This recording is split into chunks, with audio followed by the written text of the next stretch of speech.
네, 반갑습니다. 오늘은 영양소와 소화계에 대해서 해보도록 하겠습니다. 첫 번째로 동물이 어떻게 구성되어 있는지, 그리고 여러 가지 기관계 중에 맨 처음인 소화계의 내용까지 해서 오늘 마무리해보도록 하겠습니다. 일단 전체적인 내용의 시작에 앞서서 맨 먼저 동물체의 구성 단계, 어떻게 우리 동물체가 구성되어 있는지를 볼 겁니다. 그 순서는요, 가장 작게는 세포부터 시작을 합니다. 생물을 이루는 가장 기본적인 구성단을 우리가 세포라고 하고요.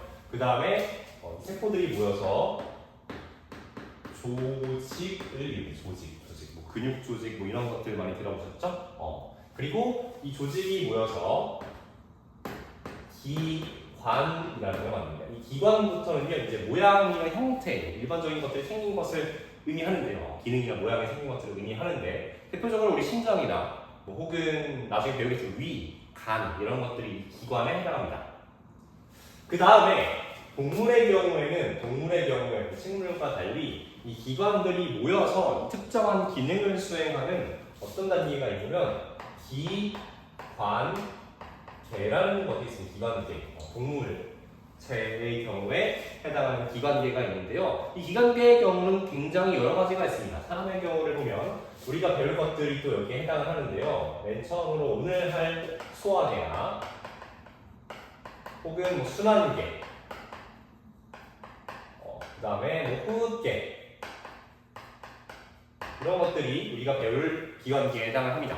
우리는 저 호흡계, 추가로 배설계까지 이번 2학년 때 공부를 할 거고요. 이게 끝입니까? 그렇지 않습니다. 여러분 3학년이 되면 신경계라고 하면 또 새로운 기관계를 더 배워나가실 것입니다. 그리고 마지막으로 여러 가지의 기능을 하는 이 기관계들이 모여서 하나의 개체, 우리 인간 지금 몸 있죠? 우리의 몸, 이 개체를 이루게 되는 게 바로 동물체의 구성 단계가 되겠습니다. 여기서 중요한 것은 뭐 당연히 우리가 배울 기관계 중요하겠고요. 그 다음에 생물을 이루는 가장 기본적인 단위, 뭐라고 했죠? 그쵸? 세포라는 이름, 앞으로 계속해서 많이 나온 중요한 개념이니까 꼭 잘 기억을 해주시기를 바라겠습니다. 자, 일단은 그럼 첫 번째로 우리가 맨 처음 기관계인 소화계를 하기에 앞서서 세포와 생물이 살아가는 데 필요한 에너지를 얻기 위한 영양소부터 먼저 공부를 해보도록 하겠습니다. 이 영양소는요, 우리가 음식을 먹는 것을 통해서 섭취할 수 있고요. 여러 가지 영양소를 활용하여서 에너지원으로서 우리가 세포들이 살아갈 수 있는데요. 그 종류는 대표적으로 6가지가 있습니다. 많이 들어본 탄수화물. 아마 여러분들 제가 듣기로 학교 수업에서 듣기로는 가정 시간에도 기술 과정 시간에 배웠다고 들었는데, 탄수화물 그 다음에 단백질이 있고요. 그 다음에 지방이 있습니다. 탄단지랑 우리가 모여서 함께 부르는 탄수화물, 단백질, 지방이 있고요. 그 다음에 이제 비타민이라고 여러분 많이 얘기를 하는데, 과학 교과서에서는 바이타민이라고 표기를 하고요. 그 다음에 가정 시간에는 또 저희 학교 학생들, 선생님이 가르치는 학교의 학생들은 무기질로 배웠다고 하던데, 우리는 무기염류라고 표현합니다. 무기염류. 마지막으로 가장 중요한 거 하나 있죠? 그렇죠. 뭡니까? 바로 물이 있습니다. 이 6가지의 영양소가 우리가 살아가기 위해서 반드시 필요한 영양소가 되겠고요. 각각 영양소는 아까 말했던 것처럼 어디에? 그렇죠. 음식에 포함되어 있기 때문에 우리가 음식 먹는 과정을 통해서 영양소를 보충할 수 있게 되는 것입니다. 자, 그러면 여러분 교과서에서 혹은 학교 수업에서 배우실 땐 저 단백질을 포함한 6가지 영양소의 어떤 기능, 그다음에 많이 들어가 있는 음식 굉장히 자세하게 배우실 텐데요. 우리는 오늘 할 내용들이 많기 때문에 선생님 강의에서는 간단하게 말로만 언급하고 넘어가는 정도로 보겠습니다. 자, 일단 가장 먼저 탄수화물입니다. 탄수화물은 주로 우리 몸에서 간단하게만 적어드릴게요. 탄수화물은 우리 몸에서 에너지원으로서 가장 먼저 사용하는 것이 바로 탄수화물이 되겠습니다. 물론 신체를 구성하기도 하지만 굉장히 약 0.6% 정도로 굉장히 일부는 구성을 하고, 탄수화물은 에너지원으로서 기능을 하는 영양소로 대표적으로는 뭐 빵, 밥, 국수와 같은 면 이런 곳에 많이 포함되어 있는 게 탄수화물입니다. 두 번째, 단백질도 여러분 많이 알고 있을 거예요. 단백질은요, 탄수화물과 똑같이 에너지원이기도 하고요. 그 다음에 우리 신체, 몸을 주로 구성을 합니다. 그 헬스 하시는, 운동하시는 분들 보면은 운동 끝나고 단백질, 보충제라든지 많이 먹는데 단백질은 몸을 구성하거나 에너지원이 되고요. 대표적으로 많이 들어있는 음식은 그렇죠. 고기 중에서도 살코기, 그 다음에 생선, 두부 이런 데에 많이 들어있는 것이 단백질이 되겠습니다. 세 번째로 지방입니다. 지방도 단백질과 지방은 역할이 똑같아요. 기능이 똑같아요. 이 지방은요, 그렇죠. 몸을 구성하고요. 그 다음에 우리의 살아가는 데 필요한 에너지원이 되기도 합니다. 지방이 많이 들어있는 건 생각보다 이걸 생각을 못하는데 견과류, 땅콩 같은 데 지방 많이 들어있고요. 깨, 버터 이런 것들에 지방이 많이 들어가 있습니다. 그 다음은 바이타민입니다. 비타민이라고 잘 알려져 있죠. 이 비타민 같은 경우에는 신체의 기능을 조절하는 역할을 합니다. 바이타민은 몸을 구성하지는 않고요. 그 다음에 이 바이타민 같은 경우에는 교과서에 따라서 그리고 선생님에 따라서 학교 선생님에 따라서 아마 배우실 수도 있고 안 배우실 수도 있는데 바이타민이 부족하면 우리 몸에서 결핍증이 옵니다. 결핍이라는 것은 부족하다는 뜻이죠. 바이타민이 부족하면 병이 올 수 있어요. 구루병이라든지 혹은 야냉증 이런 것들, 밤에 잘 안 보이는 거 이런 것들이 바이타민 부족, 결핍으로 인해서 생기는 병들입니다. 학교에서 배우시는 경우에 학교 선생님이 알려주시는 결핍증들을 공부하시면 되겠습니다. 우리 이 정도만 보고 넘어가는 것으로 하고요. 그 다음에 무기염류. 무기염류는 우리 무기질이라고도 부르는데 칼슘 뭐 이런 것들이 무기염류에 해당을 하고요. 무기염류는 몸에 마찬가지로 몸의 기능을 조절하고요. 그 다음에 얘 또한 몸을 구성합니다. 이 몸을 구성한다는 것은 무기염류의 대표적인 것은 칼슘이기 때문에 뼈라든지 뭐 이런 것들 무기염류가 신체를 구성할 수 있겠고요. 마지막으로 물이죠. 물 같은 경우에는 굉장히 중요합니다. 이 친구는 굉장히 많은 신체를 구성하고 있기도 하고요. 그 다음에 우리 몸 안에서 물질을 운반하는 역할도 물이라는 영양소가 나오는 것에 해당을 하겠습니다. 6가지 영양소의 종류 알아봤는데요. 이 친구들은 뭔가를 깊게 이해한다기보다 사실 팩트죠. 사실이에요. 각각의 역할과 기능이 정해져 있고 많이 들어있는 음식들이 정해져 있기 때문에 여러분들이 하나씩 교과서나 혹은 선생님들이 활용하시는 학습지에 있는 것들을 보시고 참고하여서 익히시면 되겠습니다. 이 정도로 보고요. 이 친구는 좀 중요해요. 영양소를 검출하는 방법에 대한 실험이 있습니다. 학교에서 아마 한 번쯤 해보셨을 텐데 영양소 같은 경우에는 뭔가 눈으로 잘 안 보이죠. 그런 경우에 우리가 다른 어떤 실험 용액과 섞어서 나타나는 무엇을 활용할 거냐면 이 영양소 검출 실험은요 바로 색깔 변화를 활용할 거예요. 영양소마다 검출 용액에 따른 색 변화가 다르게 나타납니다. 그 색 변화를 보고 이 안에는 어떤 영양소가 있겠구나를 우리가 거꾸로 알 수 있다는 소리죠. 자, 가장 먼저 녹말입니다. 녹말은요 우리 이따가도 얘기하겠지만 녹말은 탄수화물에 해당하는 것이 바로 녹말이고요. 녹말은 검출을 할 때 아이오딘이나 칼륨 용액이라는 것을 먼저 활용을 할 수가 있습니다. 녹말은 아이오딘이나 칼륨 용액으로 섞으면 어떤 색이 나타나면 바로 청남색이라는 색이 나타나요. 청남색이라는 거는 청색과 남색 정도 사이의 색이 나타나는 걸 우리가 알 수 있겠고요. 그 다음에 포도당 역시 녹말과 마찬가지로 탄수화물에 해당을 합니다. 단지 사이즈가 달라요. 이따가 영양소의 소화 과정을 보면서 더 자세하게 알려드리도록 하겠습니다. 이 포도당은요 베네딕트 용액이라는 검출 용액으로 섞어보면요 어떤 색깔이 나타나냐면 바로 이 친구는 황색과 적색, 주황색 정도가 될 텐데 황색과 적색을 합친 색이 나타납니다. 다시 말해서 어떤 미지의 용액, 영양소가 들어있는 것에다가 우리가 베네딕트 용액을 넣게 되면 황적색 변화가 나타난다라는 색깔 변화를 통해서 어떤 영양소인지 검출할 수 있는 것이고요. 참고로 이 포도당과 베네딕트 용액을 섞는 반응에서 이 검출 반응에서는요 가열을 합니다. 이 친구를 온도를 올려주게 되면요 반응 속도가 빨라져서 검출을 하는데 걸리는 시간을 줄일 수 있다. 이것까지 함께 알아보시면 좋겠습니다. 됐죠? 그 다음에 단백질입니다. 자, 이 탄수화물 했으니까 단백질을 넣을 건데요. 단백질은 뷰렛 용액이라는 검출액을 활용해서 실험을 할 거고, 이렇게 했을 때 색변화가 바로 보라색이 나와요. 보라색. 선생님, 뷰렛 용액이 뭡니까? 뷰렛 용액에서는 사실 선생님도 잘 외우고 다니지는 않는데요.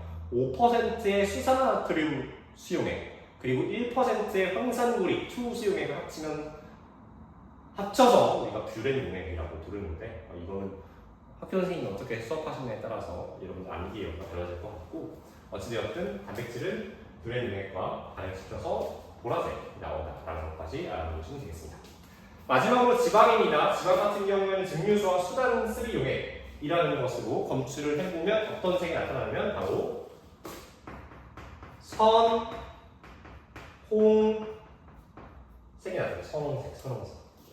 그래서 저렇게 반응시켰을 때 선홍색의 색깔로 나타나면 이 안에는 지방이 들어있겠구나 라는 것을 우리가 거꾸로 알 수 있는 것이죠.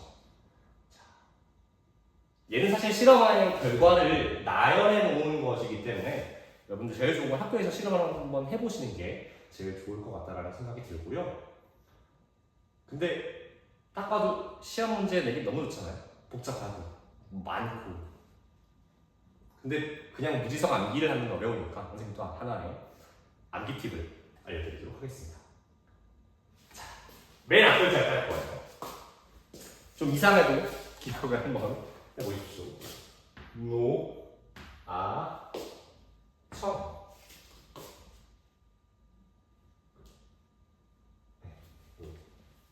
첫 번째로 여러분 그 가수 중에 청아 아시나요? 청아. 네, 그 여자 가수 청아 아시죠? 이 청아 씨가 제일 좋아하는 색깔이 녹색이라고 합니다. 네, 물론 저의 뇌피셜이에요. 모릅니다. 다른 색깔 좋아하실 수도 있는데 청아가 제일 좋아하는 색깔은 무슨 색? 녹색. 아시겠죠? 다시고 청아가 제일 좋아하는 색이 녹색이다. 녹말과 아이오닉 칼륨 수용액을 섞으면 청아색이 나온다. 첫 번째 반응 암기티고요. 두 번째, 얘는 좀 더 나아요. 제 개인적인 생각으로는 얘가 좀 더 낫습니다. 유럽에 가면요. 물론 실제로 있는지는 모르겠는데요. 왠지 한 명쯤 있을 것 같아요. 프랑스나 어디 이런데 베네딕트, 뭔가 이름이 없어요. 베네딕트라는 황제가 있습니다. 황제. 베네딕트 황제가 유럽에 있다고 칩시다. 근데 그 베네딕트 황제가요 제일 좋아하는 게 뭐냐면 베네딕트 황제가 제일 좋아하는 게 바로 이거 뭐예요? 포도라고 합니다. 포도. 됐습니까? 자, 됐죠. 이제 어떻게 하면 돼요? 베네딕트 황제가 좋아하는 건 포도. 다시. 베네딕트 황제가 제일 좋아하는 건 포도. 됐죠? 됐다. 포도당과 베네딕트 용액을 섞으면 황적색이 나온다. 좋습니다. 그 다음에 단백질은 사실 내가 못 만들었어요. 단백질은 그냥 기억하는 단백질 비읍을 기억하세요. 뷰렛보라. 모양이 비슷하네요. 뷰렛보라. 자, 요거 괜찮은 암기 팁을 만들어서 댓글로 남겨주시면 제가 선물을 전달해드릴 수는 없으니까 남겨주세요. 아시겠죠? 괜찮은 암기 팁. 단백질 뷰렛보라. 자, 마지막입니다. 지방이에요. 지방. 자, 우리 맨 위에 포도당과 녹말을 할 때는 가수 청아 씨가 나왔죠. 지방을 할 때는 가수 누가 나오냐면요, 바로 수지 씨가 나와요. 수지 씨가 제일 좋아하는, 이제 딱 알 거예요, 그렇죠? 수단쓰리 지. 수지가 제일 좋아하는 색은 무슨 색? 선홍색. 오케이? 수지가 제일 좋아하는 색은 선홍색.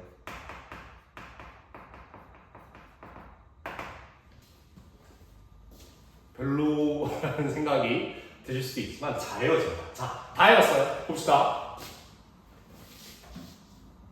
이게 선생님이 만든 건데 생각보다 엄청납니다. 생각보다. 잘 외워져요. 생각보다. 자, 뭐라고요? 청아가 제일 좋아하는 색은 무슨 색? 녹색. 청아녹. 그 다음에 유럽에 근데 황제. 무슨 황제? 베네딕트 황제. 베네딕트 황제가 제일 좋아하는 것은 무엇이다? 포도당. 단백질은 몰라, 그냥 외워. 단백질, 뷰렛 보라. 비슷하죠? 마지막으로, 수지가 제일 좋아하는 색 무슨 색이다? 선홍색. 다이어요, 그죠? 이렇게 공부하셔야 돼요, 이렇게. 저거 그냥 무지성으로 어디 다 외우고, 이렇게. 하나의 암기 방법을 만드셔서. 뭐 여러분들이 스스로 암기하는 더 좋은 방법이 있다면 그걸 외우셔도 되는데요. 근데 녹록치 않은 분들을 위해서 선생님이 방법을 하나 추천해 드렸습니다. 네, 또 안 하고 여기까지만 할게요. 반복하면 이상해지니까. 이게 이제 선생님이 이 영양소 검출 방법, 검출 실험을 암기하는 하나의 팁이고요. 각자 학교에서 실험해보시고 얘를 그냥 글로만 보면 너무 그냥 무지성 암기잖아요. 그런 실제 실험을 한번 해보면 또 괜찮은 방법이 될 수 있겠습니다. 자, 어찌되었든 그러면 우리가 지금까지 영양소에 대해서 했어요. 영양소는 음식을 통해서 섭취할 수 있고 영양소의 종류는 6가지가 있는데 얘를 통해서 우리가 에너지를 내고 생명활동을 할 수 있다고 했습니다. 그리고 추가로 영양소를 검출하는 방법에 대한 4가지를 했어요. 이 4가지는 꼭 나름대로의 암기 방법을 만들어서 머릿속에 익혀두시라고 했고요. 자, 그러면 지금부터는 저 영양소를 우리 몸속으로 어떻게 섭취하는지, 저 영양소가 세포 안으로 어떻게 그래서 들어가는지에 대한 과정을 볼 겁니다. 자, 소화를 볼게요.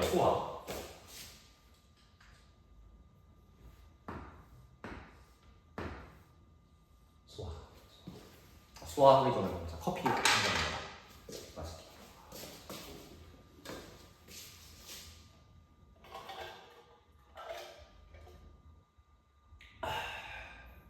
커피 여러분들 학생 때는 많이 마시지 마세요. 그 카페인 많이 들어간 에너지 드링크 있잖아요. 사실 쌤은 살면서 에너지 드링크를 그 어떤 에너지 드링크도 입에 대어본 적이 없습니다. 몸에 안 좋다고 그래서. 커피는 20살 때 처음 먹어봤는데 커피는 이제 맛있어요. 근데 에너지 드링크를 여러분들 중학생 때부터 먹어버릇하면 몸에 좋지 않아서 마시지 마시고 정 카페인이 필요한 차라리 커피를 드십시오. 커피. 또 커피에 담긴 그 이야기가 하나 있는데 선생님 이 20살 때 여기 영상에서 딴소리 만드는데 20살에 대학교를 가가지고 이제 여름에 학교에서 이제 동기들이랑 같이 카페를 갔어요. 카페를 갔는데 동기들이 다 그 아메리카노를 먹더라고요. 아메리카노. 그러니까 이거는 그냥 우유 안 탄 정말 오리지널 쓴 커피예요. 아메리카노라는 거. 근데 뭔가 이 20살이 됐으니까 나도 이제 어른이잖아. 그래서 나도 거기서 이제 혼자 또 아이스 초코 뭐 이런 거 마시면 조금 그러니까 호기롭게 아메리카노를 주문을 했습니다. 아메리카노를 왜 그랬는지 모르겠는데 아직도 그냥 뜨거운 아메리카노를 주문을 했거든요. 뜨거운 아메리카노를 주문을 하고 이제 학교 카페 안에서 수업을 들어가려고 했어요. 들어가기 전에 한 모금을 딱 이렇게 첫 모금을 마셨는데 진짜 너무 센 거야. 이걸 왜 돈 주고 사 먹지? 그래서 그 아메리카노를 바로 그냥 시키자마자 몰래 동기들 근데 보는 앞에서 버리면 좀 민망하니까 몰래 동기들 머리 싹 나가고 뒤에 나가서 이렇게 그 음료통에다 그 음료 쓰레기통에다 버렸던 기억이. 이때는 애였던 거죠, 아직 그죠? 지금은 아메리카노. 의르니. 여튼 장훈씨 딴소리를 했는데 별로는 커피가 맛이 안 좋다. 커피가 좋지 않다. 몸에 영양소가 될 만한 거 드십시오. 영양소가 될 만한 거. 자, 소화입니다. 소화는 무엇이냐면 우리가 뭔가 영양소를 이제 음식물을 섭취를 해요. 이렇게 있다고 칩시다. 근데 이제 결국에는 얘를 세포한테, 비유를 하자면 세포한테 먹여야 되는 건데 왼쪽에서 우리 봤지만 동물의 구성 단계 중에서 가장 기본적인 단위가 되는 것이 세포예요. 그 말은 즉슨 세포는 크기가 매우 작다는 소리입니다. 따라서 우리가 그냥 먹는 그 영양소들을 세포가 먹을 수 있을 정도로, 세포막을 통과할 수 있을 정도로 작은 크기로 분해하는 게 바로 뭐다? 그게 바로 소화예요. 소화. 소화의 방법을 분류하자면 크게 2가지로 나눌 수 있습니다. 첫 번째는 우리 입에서 작게 부시는 게 있어요.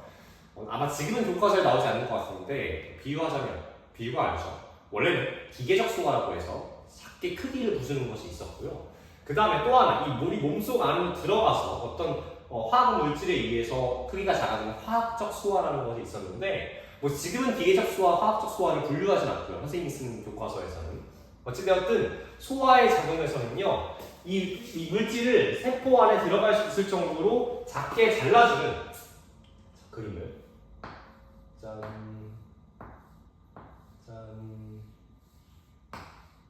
뭐죠 이거? 그쵸? 가위 같은 물질이 필요해요. 됐습니까? 이 영양소의 크기를 작게 잘라주는 마치 가위 같은 물질 얘를 뭐라고 하냐면요 이 친구를요 바로 소화 효소라고 해요. 소화 효소. 요즘 굉장히 인스타그램이나 일상생활에서 효소 많이 먹는다고 하는데 그 소화 효소, 소화를 잘 시켜주는 물질이라는 소리입니다. 어찌됐든 우리 몸속에서는 다양한 소화 효소가 작용을 해서 크기가 큰 영양소를 작게 분해시켜주는 과정인 소화가 일어나고요. 이 소화 효소는 한 번쯤 들어봤을 법한 아밀레이스라는 것도 있고 뒤에 배울 여러 가지 소화 효소들에 의해서 영양소들이 작게 분해가 됩니다. 자, 그러면 일단은 소화계에 해당하는 어떤 기관들부터 먼저 보도록 할게요. 맨 첫 번째로 음식물은 지금 그림을 그려놓은 건데 음식물이 들어갑니다. 맨 첫 번째로 통과하는 건 어디죠? 그렇죠. 첫 번째는 입입니다. 입.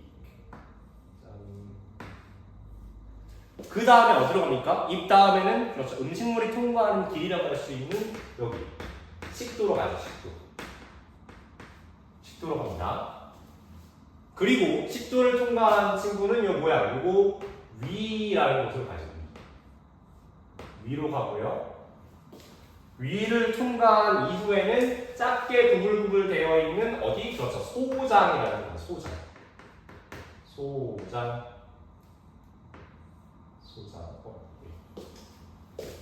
뭐야? 소장 다음에 어디로 할까요? 작으니까 그 다음에 대장. 그 다음은요, 항문을 통과해서 맨 마지막에 찌꺼기들이 배출되는 게 뭐예요? 이제 음감, 이렇게 음감으로 가는 거죠. 음감. E, D, O, N. 또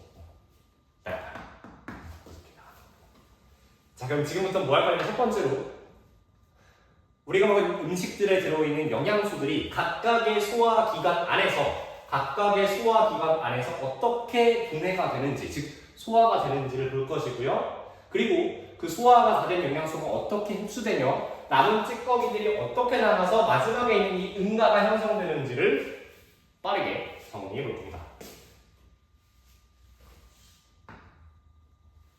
자, 우리가 흡수한 영양소는 6가지라고 했는데 그 중에서 소화, 즉 크기를 작게 잘라서 흡수해야 되는 영양소는 탄수화물과 단백질, 지방이 있습니다. 자, 각각의 소화 과정을 먼저 볼 거예요. 여러분들 여기서 기억할 거는 딱 3가지입니다. 첫 번째는요. 정리를 해줄게요. 첫 번째는요. 소화 장기.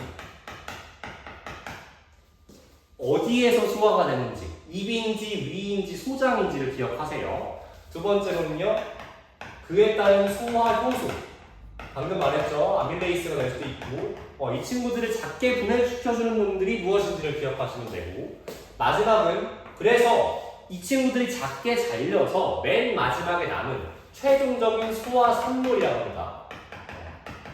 가장 작게 잘린 친구들의 이름이 무엇인지를 여러분들이 기억하시면요, 이 부분에서 나름대로 시험에서 나올 수 있는 것들을 다 익혔다고 볼 수 있습니다.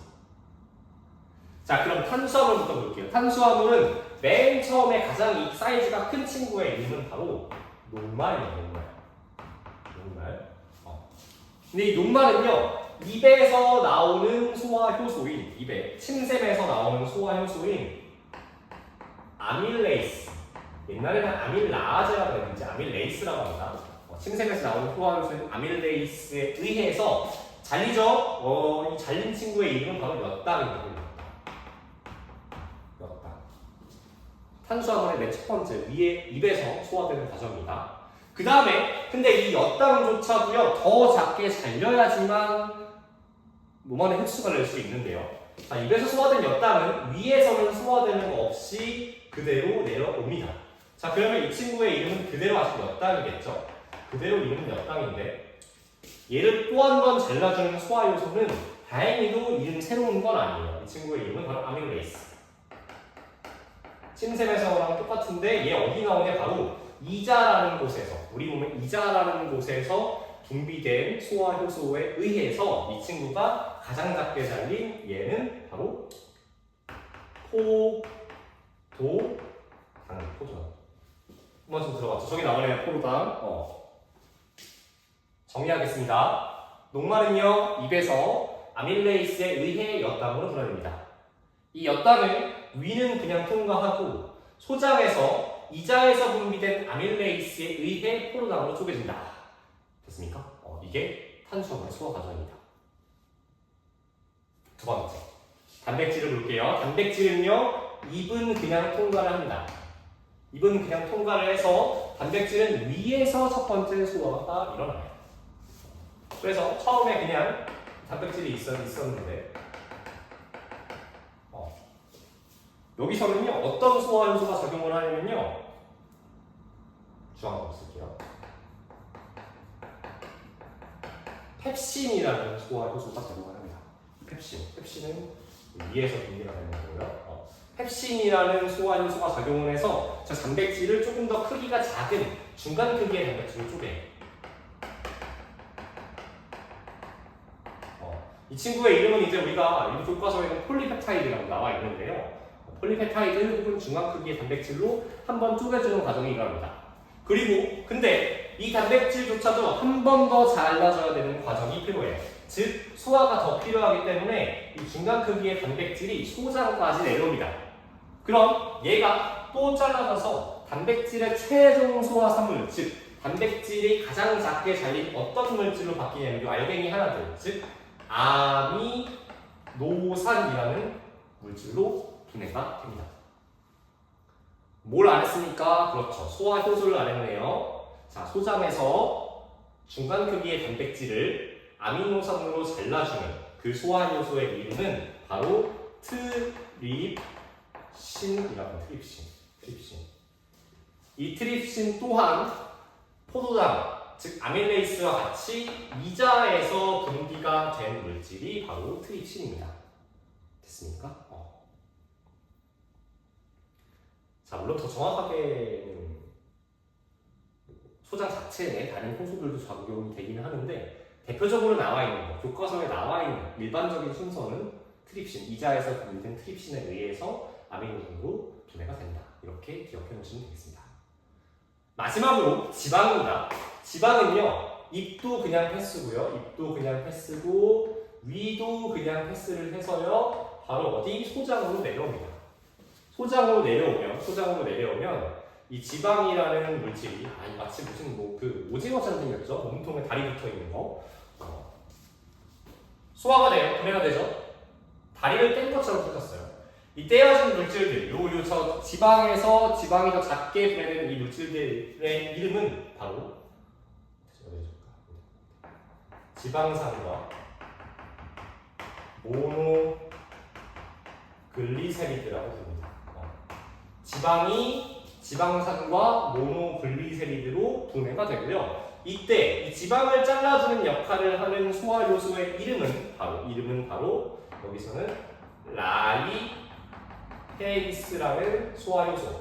마찬가지로 이자에서 분비가 된 이자액 안에 들어있는 라이페리스라는 소화 효소가 지방을 지방산과 모노글리세리드로 분해해 주게 됩니다. 그렇죠? 이게 왼쪽하고 똑같아요. 지금 영양소 검출 방법하고 마찬가지로 그냥 요 나와 있는 것만 보면 이게 무슨 소린가 다 하나씩 암기해야 되는 건가 싶은데 영양소의 소화 과정은 선생님이 말한 세 가지 소화 장소, 소화 효소, 그 다음에 소화 산물들을 기억하시면서 그 순서를 생각하면서 공부하면 영양소의 소화 과정은 꽤 쉽게 공부하실 수 있을 겁니다. 자, 이렇게 소장에서까지 발생한 탄수화물, 단백질, 지방 세 가지 영양소의 소화 과정을 같이 공부를 해봤고요. 자 그러면 이제 이 가장 작은 미안합니다. 가장 작은 사이즈로 분해를 해놨으면 이제 뭐 해야 돼요? 이제 그렇죠. 우리 몸에 필요한 놈들이니까 바로 흡수를 해야겠죠. 흡수. 이 흡수하는 게 바로 뭐냐면 소장의 안쪽 벽에 있는 융털이라는 곳에서 흡수가 됩니다.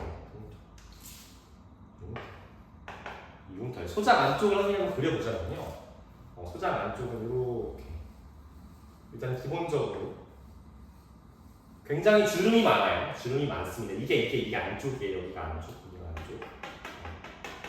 근데 이 주름 애초에도 소장은 주름이 많은데 얘를 확대시켜보면 더 작은 마치 털처럼 이렇게 많이 나 있어요. 여러분 아마 교과서 같은데 이렇게 사진이 되어 있으면 이렇게 막 되어 있습니다. 이렇게 돌기처럼 올라와 있는 이 구조를 우리가 뭐라고 하죠? 얘를 바로 융털이라고 합니다. 선생님 그럼 저 융털이라는 건 왜 있습니까? 라고 묻는다면 우리가 기본적으로 영양소를 이제 흡수를 해야 되는데 소장 안쪽에는 주름도 많고 융털처럼 이렇게 삐죽삐죽 나와서 영양소와 닿을 수 있는 표면의 면적이 넓어요. 그냥 이렇게 일자일자보다 이렇게 되어 있는 당연히 표면이 더 넓겠죠. 그렇기 때문에 영양소를 더 잘 흡수할 수 있기 때문에 우리가 융털에서 영양소를 흡수를 한다라고 할 수 있습니다. 자, 어찌되었든 그러면 대부분의 영양소들은 소장의 융털에서 흡수를 하겠죠? 그 다음에 가는 것은 대장입니다. 대장에서는 영양소의 흡수는 거의 일어나지 않고요. 이 대장에서 하는 역할은 남은 수분을 흡수해요. 수분. 그 남은 물질에서 뽑아낼 수 있는 수분을 흡수를 하고요. 수분까지 흡수가 된 그 찌꺼기들이 이제 뭐가 되는 거다? 바로 분가가 되어서 밖으로 나가는 것이다라는 게 바로 우리가 소화계에서 일어나는 과정입니다. 여러분들 굉장히 잘못하고 생각하고 계시는 5개념 중에 하나가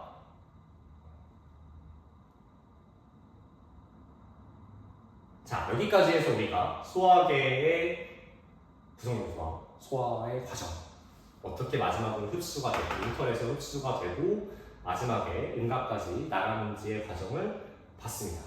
내용이 꽤 많아요. 많이 복습하시면서 그리고 한 번씩 얘를 진짜로 백지에다가 그림을 그려보면서 하시면 좋고요.